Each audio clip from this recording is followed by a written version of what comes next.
இயேசு கிறிஸ்துவுக்குள் எனக்கு மிகவும் பிரியமான அன்பு சகோதர சகோதரிகளே, இந்த நாளிலும் கர்த்தர் எனக்கு கொடுத்ததான ஒரு வார்த்தை உங்களிடத்தில் அதை கொடுத்து செல்லும்படிக்குத்தான் இந்த இடத்துல நான் கடந்து வந்திருக்கிறேன். இந்த பூமியில் வாழ்கிற நாட்களில் வேறு நமக்கு அடைக்கலம் அவர்தான். கர்த்தர் நமக்கு அடைக்கலமும் தஞ்சமுமானவர். ஏன் அவர் அடைக்கலமாக இருக்கணும், எதுக்கு அவர் நமக்கு தஞ்சமாக இருக்கணும் அப்படின்னு பார்த்தீங்கன்னு சொன்னால், சங்கீதம் 9:9 சொல்கிறாரு, சிறுமைப்பட்டவனுக்கு கர்த்தர் அடைக்கலமானவர். என்ன சிறுமைப்பட்டு கிடக்கிறோம்? உலகத்தாரால், இன்னும் பாவ சரீரத்தினால, இன்னும் நமக்கு உண்டாயிருக்கிற பொல்லாத இருதயத்தினாலே ஆத்மா சிறுமைப்பட்டு கிடக்குது. அதுக்கு அப்படிப்பட்ட சிறுமைப்பட்டவனுக்கு கர்த்தர் அடைக்கலமானவர். நெருக்கப்படுகிற காலங்களிலே, உலக நெருக்கங்கள், மாம்சத்தினால் உண்டாயிருக்கிற நெருக்கங்கள், உலக மக்களினால் உண்டாயிருக்கிற நெருக்கங்கள் எல்லாத்தையும் பார்க்கலாம். இன்னும் அதிகமாக அவன் சரீரத்துக்கு உள்ளாக உண்டாயிருக்கிற அவனுடைய மனதினால் உண்டாயிருக்கிற அநேக நெருக்கங்கள் எல்லாம் இருக்கிற நேரத்தில் அவரே தஞ்சமானவர். எப்படியா? அதனால தான் நான் ஏற்கனவே உங்களுக்கு சொன்ன காரியங்கள் தான். யோபு 5:6 சொல்லுவார், தீங்கு புழுதியிலிருந்து உண்டாகிறதும் இல்லை, வருத்தம் மண்ணிலிருந்து முளைக்கிறது இல்லை. அவனுக்குள்ளே தான், அதான் புழுதி, அதான் மண், அதுக்குள்ளே தான் அவனுக்குள்ளே தீங்கும் வருத்தமும் உண்டாகுது. யோபு 5:7 சொல்கிறாரு, அக்கினி பொறிகள் மேலே பறக்கிறது போல மனுஷன் வருத்தம் அனுபவிக்க பிறந்திருக்கிறான். ஹலோ, நல்லா கேளுங்க, எல்லா மனுஷருக்கும். ஏன்னா பாவ மாம்சத்தில் பிறந்திருக்கிறான். சிறிய இடத்தில் பிறந்த எல்லா மனுஷனுக்கும் இது உண்டு. வருத்தம் அனுபவிக்கத்தான் பிறந்திருக்கிறான். ஆனாலும் தேவன் சொன்னார், நான் உனக்கு அடைக்கலாம், நான் உனக்கு தஞ்சம்ங்கிறாரு. எப்படின்னு பாருங்கள். யோபு 14:1 சொல்கிறாரு, சிறிய இடத்தில் பிறந்த மனுஷன் வாழ்நாள் குறுகினவனும் சஞ்சலம் நிறைந்தவனுமாய் இருக்கிறான். யோபு 14:22 அவன் மாம்சம் அவனுக்குள் இருக்கும் அளவும் அதற்கு நோவு இருக்கும், அவன் ஆத்மா அவனுக்குள் இருக்கு மட்டும் அதற்கு துக்கமும் உண்டு. அவன் ஒரு புது சிருஷ்டியாக மாறாத வரைக்கும் இந்த அனுபவம் இருந்துக்கிட்டே இருக்கும். அதை யார் தேடுகிறார்களோ அவர்கள் தான் இந்த காலங்களில் கர்த்தர் தனக்கு அடைக்கலமாக இருக்கிறார் என்று அதை அறிய முடியும். நெருக்கத்தில் நெருக்கப்படுற காலங்களிலே அவரே தஞ்சம் என்று அவரை கண்டுகொள்ள முடியும். இதில் பார்க்குறீங்க, மார்க்கு 4:38 கப்பலின் பின்னணியில் அவர் தலையணை வைத்து நித்திரையாக இருந்தார். அவர்கள் அவரை எழுப்பி, போதகரே, நாங்கள் மடிந்து போகிறது உங்களுக்கு கவலை இல்லையா என்றார்கள். பாருங்கள், ஏற்கனவே உங்களிடத்தில் சொன்னேன், வருத்தத்தோடும் பாடுகளோடு இருக்கும் பொழுதும் கூட கர்த்தர் நம்மை விட்டு பிரிகிறதில்லை. இதோ சதா காலங்களிலும் நான் உங்களோடு கூட இருக்கிறேன், நான் உன்னை விட்டு விலகுவதும் இல்லை, உன்னை கைவிடுவதும் இல்லைன்னு இருக்கார். ஆனாலும் நீ வருத்தத்தின் பின்னணியை பார்க்குறீங்க, பாடுகளின் பின்னணியை பார்க்குறீங்க. எதனால் பாடு வந்தது அப்படின்னு பார்க்குறீங்க, மனுஷரை பார்க்குறீங்க, உபத்திரவங்களை பார்க்குறீங்க. ஆனால் கர்த்தர் உங்களோடு இருக்கிறத மறந்து போயிடுறீங்க. இப்படித்தான் அவருடைய சீஷர்கள் அந்த படகில் அவர் நித்திரையாக இருக்கும்போது அவரை கூப்பிடுறாங்க.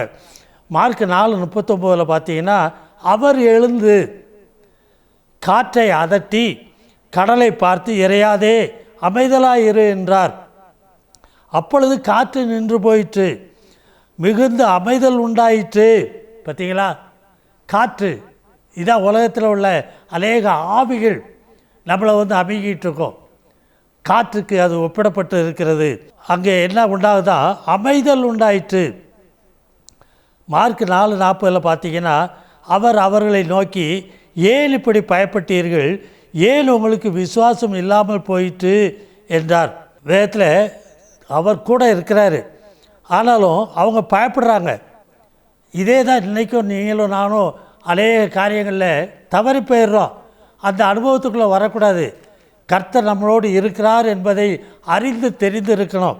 மார்க் 5:33 சொல்கிறாரு, தன்னிடத்தில் சம்பவித்ததை அறிந்த அந்த சிறியானவள் பயந்து நடுங்கி, பெரும்பாடு உள்ள ஸ்திரீ சுகமாயிட்டா, ஆனாலும் அவர் யார் என்னை தொட்டதுன்னு கேட்டதுனால பயந்து நடுங்கி அவர் முன்னால் விழுந்து உண்மையெல்லாம் அவருக்கு சொல்கிறார். நான் திட்டான மனுஷி, எல்லாரையும் தொட்டு நான் கூட்டத்துக்குள்ளே நெருக்கி வந்திருக்கிறேன். என் ஆடை கூட அவங்க மேலே படக்கூடாது.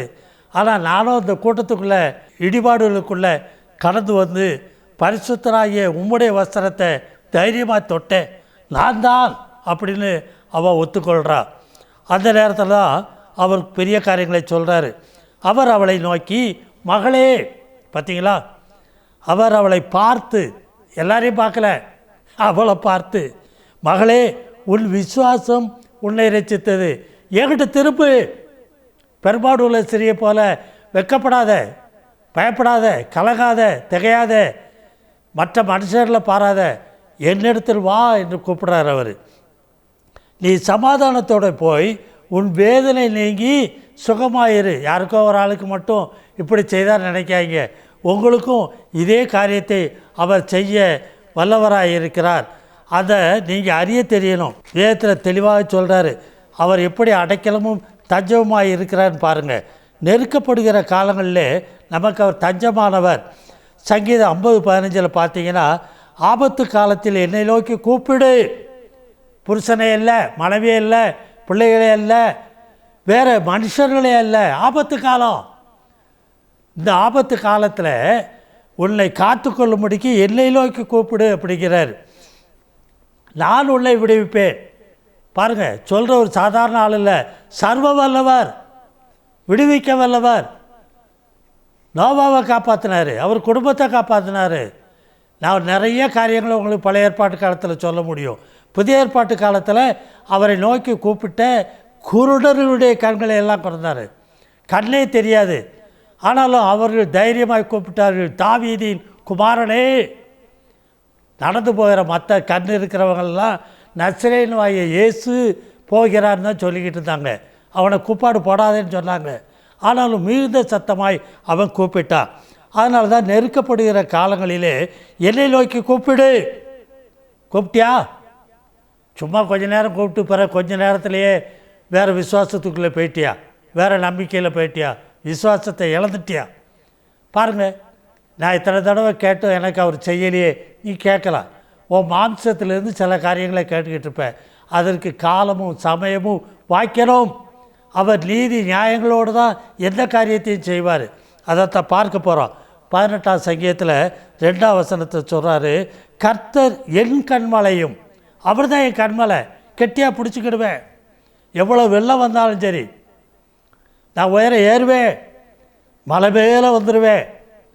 அவர் தான் எனக்கு பாதுகாப்பு. கண்மலையும் என் கோட்டையும், என்னை சுற்றி அவர் தான் கோட்டையாக இருக்கிறாரு.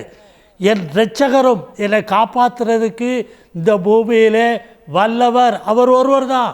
அதான் இரட்சகர். இரட்சகரும் என் தேவனும் சர்வ வல்லவர், சர்வ வல்லமை உள்ள தேவன் அவர். அவரால் செய்யக்கூடாத காரியம் ஒன்றுமில்லை. என் தேவனும் நான் நம்பி இருக்கிற என் துருகமும். பாருங்கள் எவ்வளோ அருமையாக சொல்கிறாரு. என் கேடகமும் என் இரட்சணிய கொம்பும் என் உயர்ந்த அடைக்கலமுமாயிருக்கிறார். இதையெல்லாம் மறுபடி வாசிக்கிறது மட்டும் போதாது. இன்னும் அதிகமாக நான் சொல்ல வேண்டியது ஒன்று உண்டு. உங்கள் இருதயத்தின் ஆழத்திலிருந்து விசுவாசிங்க. இதை வெறும் வசனமாக பார்க்காதீங்க. இன்னும் அதிகமாக உங்களுக்குள்ளே நீங்கள் இதெல்லாம் நடைமுறைப்படுத்தணும். 32ஆம் சங்கீதத்தில் 7ஆம் வசனத்தில் சொல்கிறாரு, நீர் எனக்கு மறைவிடமாக இருக்கிறீர். உள்ளே போய் மறைந்து கொள்ள தெரியணும். இன்னும் சொல்கிறாரு, என்னை நீர் இக்கட்டுகளுக்கு விலக்கி காத்து இரட்சணிய பாடல்கள் என்னை சூழ்ந்து கொள்ளும்படி செய்வேன். எல்லாத்துலேருந்து காப்பாற்றிட்டீர்னு சொல்லி அதான் இரட்சணிய பாடல். 37ஆம் சங்கீதம் 39ஆம் வசனத்தில், நீதிமானுடைய ரட்சிப்பு கர்த்தரால் வரும். ரட்சிப்புன்னா காப்பாற்றுற அனுபவம், சகல இக்கட்டுகளிலும் இருந்து உன்னை காப்பாற்றுகிற அனுபவம். அதைத்தான் அவர் சொல்கிறாரு. அதில் தான் அடைக்கலம் எப்படி வருதுன்னு பாருங்கள். ரட்சிப்பு கர்த்தரால் வரும் நீதிமான்களுக்கு. இக்கட்டு காலத்திலே அவரே அவர்களுக்கு அடைக்கலமாக இருக்கிறார். சங்கீதம் 46:1 தேவன் நமக்கு அடைக்கலமும் பலனும் ஆபத்து காலத்தில் அனுகூலமான துணையுமானவர். நல்லா கவனிமா, எத்தனை காரியங்களை நீ என்ன கேட்குற, எதுக்கு சபைக்கு போகிற, என்ன தேடுற, உன் ஆத்மாவை இதிலேருந்து விடுவிக்க தெரியணும், பாவத்திலேருந்து விடுவிக்க தெரியணும், சரீரத்திலேருந்து விடுவிக்க உனக்கு தெரியணும். அவரை தஞ்சமாக இருக்கணும், அவரே அடைக்கலமாக இருக்கணும். அதுதான் முக்கியம். பிள்ளைக்கு கல்யாணத்துக்கு பொண்ணு பார்த்தேன், மாப்பிள்ளை பார்த்தேன், அது பெரிய காரியம் இல்லை. அதெல்லாம் ஆட்டோமேட்டிக்காக நடக்கும். குடும்பத்தில் பொருளாதார பிரச்சனைகள் தானாக சரியாகும். முதல்ல இதை தேடு. இந்த காரியத்தை உங்களுக்குள்ள ஆணித்தரமாய் உணர்ந்து அறிந்து தேடிட்டீங்கன்னா பெரிய காரியம் அது உங்களுக்கு. சங்கீதம் 62:8 ஜனங்களே எக்காலத்திலும் அவரை நம்புங்கள். எக்காலத்திலும் என்ன பாடு, உபத்திரம், வேதனை, துன்பம், துயரம், துக்கம் எது வந்தாலும் எக்காலத்திலும் அவரை நம்புங்கள். அவர் சமூகத்தில் உங்கள் இருதயத்தை ஊற்றிவிடுங்கள். ஏன்னா தேவன் நமக்கு அடைக்கலமாக இருக்கிறார். நம்புறியாம்மா? ஐயா நம்புறியா? ஏன் இன்னும் எத்தனையோ வருஷமாக சொன்னதே சொல்லிக்கிட்டு ஜெபம் பண்ணிட்டு அலையிறேன்? எங்கள் சபையில் சரியாக கேட்கல, வேறு ஒரு சபைக்கு போனேன், அல்ல வேறு ஒரு கூட்டத்துக்கு போனேன், அங்கே போனால் அவர் ஜெபம் பண்ணால் சரியாக வரும், இவர் ஜெபம் பண்ணால் சரியாக. எல்லாம்மா என்னையா என்ன தேடுறீங்க? இந்த வசன வார்த்தையெல்லாம் உங்களுக்குள்ள அடைக்கலமாக தேவனை தேடுகிற அனுபவம் வேணும். சும்மா போய் மனுஷங்களை அடைக்கலமாக தேடுறதில்ல, மற்றவங்களுடைய ஜெபத்தை அடைக்கலமாக தேடுறதில்ல. மாயை, எச்சரிக்கையாரு. நீ தேட ஆரம்பித்தாதான் பதில் கிடைக்கும். என்னை நோக்கி கூப்பிடுன்னு அவர் சொன்னார். அவனுக்கு தான் நான் மறு உத்தரவு தருவேன்னு சொன்னார். 91 சங்கீதம் 1 உன்னதமானவரின் மறைவில் இருக்கிறவன் தான். அந்த உன்னதமானவருடைய மறைவுக்குள்ளே அடைக்கலமும் தஞ்சமும் கேடகமாக இருக்கிறவருக்குள்ளே யார் போய் மறைவாக இருக்கிறார்களோ அவர்களுக்கு தான் சர்வ வல்லவருடைய நிழலில் தங்குவான். அதிலே 2 பார்த்தீங்கன்னா, நான் கர்த்தரை நோக்கி நீர் என் அடைக்கலம், என் கோட்டை, என் தேவன், நான் நம்பி இருக்கிறவர் என்று சொல்லுவேன். சொல்லுவியாப்பா? அம்மா சொல்லுவியா? உனக்கிட்ட இருந்து எல்லா பயமும் போயிருப்பா. உன் தேவையெல்லாம் அவர் சந்திப்பார். சொல்லு, தேடு, கதறு. ஒப்பு கொடுத்ததை திரும்ப திரும்ப ஜெபம் பண்ணிக்கிட்டு இருக்காத. அது நீ அவநம்பிக்கையில் இருக்கன்னு அர்த்தம். அவர் பார்த்துக்கிடுவார். இன்னும் சொல்கிறாரு, நாகும் 1:7 பார்த்தீங்கன்னா, கர்த்தர் நல்லவர், இக்கட்டு நாளிலே அரணான கோட்டை, தம்மை நம்புகிறவர்களை அவர் அறிந்திருக்கிறார். அல்லேலூயா. பயப்படாத, கலங்காத, திகையாத. கர்த்தர் உன்னோடு கூட இருக்கிறார். ஆபத்து காலத்திலே உனக்கு அடைக்கலமும் பலனும் அவர் அனுகூலமான துணையுமாய் இருக்கிறார் என்பதை நீ அறிந்து கொள். ஜெபம் பண்ணுவோமா? பரிசுத்தமுள்ள நல்ல பிதாவே, இந்த வேலைக்காய் துதிக்கிற ஸ்தோத்திரிக்கிறப்பா.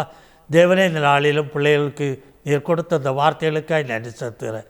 நீரே ஆபத்து காலத்தில் அவர்களுக்கு அடைக்கலமும் துணையுமாய் இருக்கிறீர் என்பதை அவர்கள் உள்ளார்ந்த ஆவியிலே, உள்ளான மனுஷனிலே, உள்ளான மனதிலே அவர்கள் திடப்பட்டு விசுவாசத்தில் இன்னும் அதிகமாய் அவர்கள் உறுதிப்பட்டு உண்மையே நம்பியிருக்கத்தக்கதாய், உண்மையே அடைக்கலமாக கொண்டிருக்கத்தக்கதாய் பிள்ளைகளுக்கு உதவி செய்யும்.